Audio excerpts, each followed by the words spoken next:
আসসালামু আলাইকুম। আশা করি আপনারা সবাই ভালো আছেন। আলহামদুলিল্লাহ আমিও ভালো আছি। তো আজকে কিন্তু চলে আসলাম মূলত একটা রান্না নিয়ে। তো আজকে আমি রান্না করব ইলিশ মাছ দিয়ে, কচু দিয়ে, আলু দিয়ে।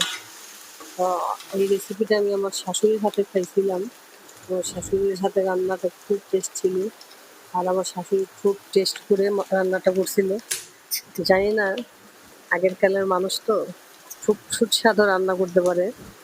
তো আমার শাশুড়ি রান্না করে দিছিল কচু দিয়ে, তাজা ইলিশ মাছ আর হচ্ছে ২-৩ টা আলু। মানে রান্নাটা খুব স্বাদ ছিল। মনে হয় যে আমার মুখে এখনো লেগে আছে। তো আমি সেই স্বাদ আর টেস্ট নিয়ে আমি চলে আসছি আপনাদের মাঝে। তো দেখতে পারতেছেন আমি কিন্তু একে, একে সবকিছু বসায় দিতেছি আর আপনাদের সাথে কথা বলতেছি। তো কথা বলতে, বলতে আমার অর্ধেক শেষের পর মানে অর্ধেক হয়ে গেছে। তো আমি এক হাতে ভিডিও করি, আরেক হাতে আমি রান্না করি বা কাজ করি। আমি হয়তো আপনাদের সাথে সেভাবে ভিডিও করতে পারি না। তো মনে কিছু করবেন না। যদি ভালো লাগে তাহলে আমার ভিডিওটা দেখবেন।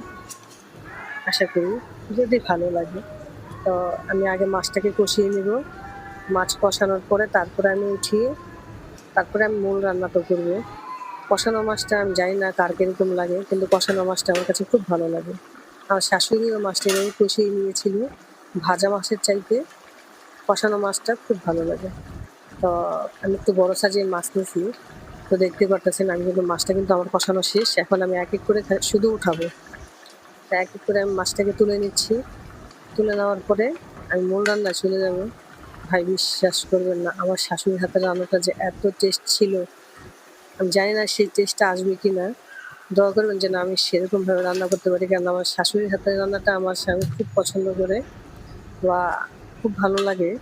অনেক সময় বলে যে, "মার হাতের রান্না আমার কাছে খুব ভালো লাগে। তুমিও একটু রান্না করার চেষ্টা করবা।" তো আমি আলু দিয়ে দিচ্ছি। আর কচুটাকে সিদ্ধ করে রেখেছিলাম।